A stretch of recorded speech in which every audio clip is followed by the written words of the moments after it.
what's the difference between a habit and a goal, and why does it matter in money? Habits and goals. Okay, so this concept, reference to the book that I wrote, and what I talked about in there. Read a book in January, Atomic Habits by James Clear. It's like a New York Times bestseller. I've been seeing it everywhere, and the concept is that if you have a goal, then you've got something that you're working towards. You're trying to use motivation to get to it, and then once you achieve the goal, you're left with nothing else. And often we have like big major goals that we're working towards, and it's hard to get motivated day to day to work towards it. Mm-hmm. Is arguing that you should set up habits that you have, like daily habits, that will effectively drive you towards your goal, as opposed to just trying to focus on the goal. So it automatically happens. So you think about like brushing your teeth in the morning. You don't have to think about it. You just get up and you do it. And you build enough of these habits that trend you in the right direction of what you're wanting to do. Then, that's the way you can make lasting change. And there's no like, okay, I've accomplished this goal. I'm done. What do I do now? It can be a lifetime or lifetime of a change. Yeah, a lot of folks that I've been talking to actually have reached a level of success, and now they're going, well, what about now? Because they were goal oriented, which yeah, goals can get you to a degree, it can get you to some places, but yeah, there does come a point where there's you get a lot of questions at the end of the goal. Reach the mountaintop, and then there's nothing left to work towards. Assuming that you can stay motivated. I mean, it's been a struggle for me. I think my entire life, I had these huge lofty goals. Yeah, sounds great. I worked towards it for a week or two, and then something else flashy comes along, and my goals kind of change, and so I'm constantly not getting any progress without being habitual about things. Yeah, a agreed. very close business partner of mine from a while back said something that stuck with me, is that the people who climbed Mount Everest, once you reach that peak, start creating mountains in their own head. And it's a two-way street where, one, they create mountains that are unclimbable, but they also create mountains for other people to climb with them. And so I think part of the problem of getting to the peak of whatever your goals were is you're going to either be swamped by the new mountain you created, which is impossible to climb, there's nothing more I could do to get there, or you start building a new challenge that no one else has ever done, right? Once you have billions of dollars, what's left? Except to make new challenges. You're making the next mountain. I think that's some pretty solid advice. Yeah, it's challenging. And like in the aspect of like losing track of what you're working on the flip side of it. Yeah, I've dealt with that as well a lot, and I think some of the best things in my life have happened because well, I'm by default a dreamer. So like you described, the lofty goals. It's like that's my default operation mode. And I've been setting them aside in a weird way and then getting closer to them as a result, where I've been just focusing on my day to day, and I think it's a really big deal. I liked that part of your book because I think it's something that a lot of people they kind of miss the mark on it.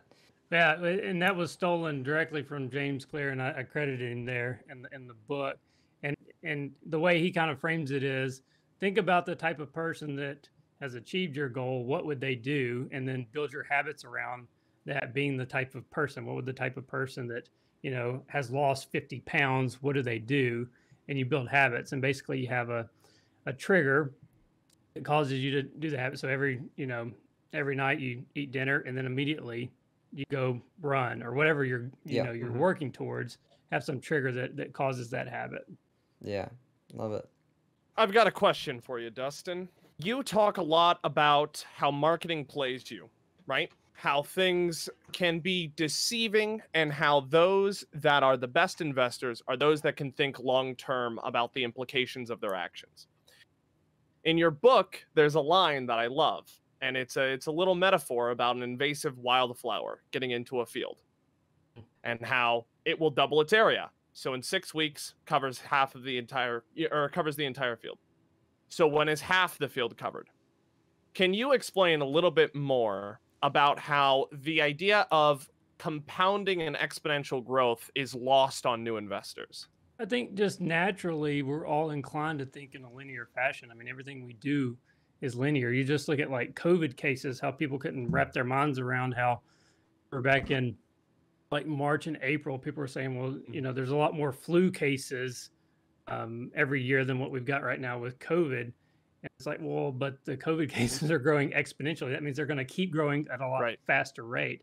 And so that was an example that was pulled from Thinking Fast and Slow, which is a book by Daniel Kahneman, Nobel Prize winning psychologist.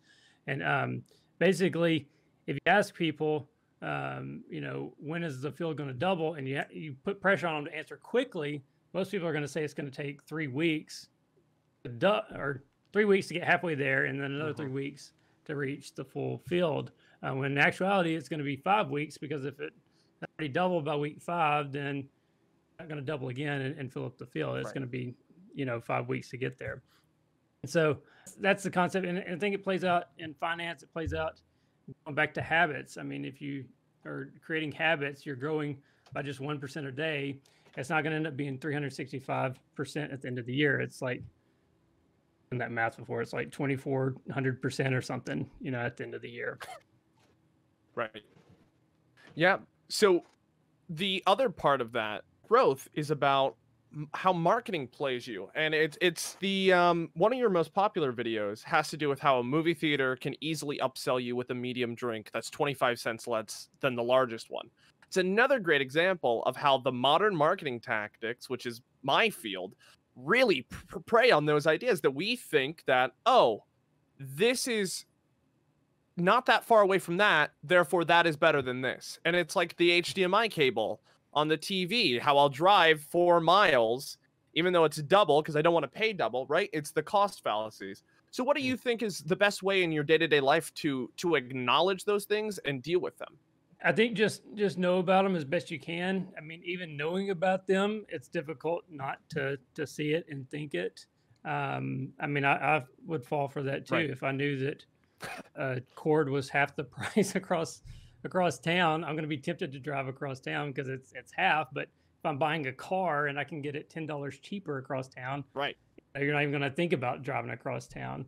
And so I think we all have these biases that, you know, naturally trip us up. I think marketers and salespeople are the best, probably the best psychologists in the world. I mean, they know what can trick you in order to get you to buy. Right. The Economist ran 2 ads several years ago. They ran one option. It was a online and they ran online version and a print version. Sorry, they ran online and print, or you could just get print. And 2 options. And most people just went with the butchering this. Anyways, they inserted a 3rd option, and it completely changed the percentages of the way that people behaved. And you see this replicated over and over again.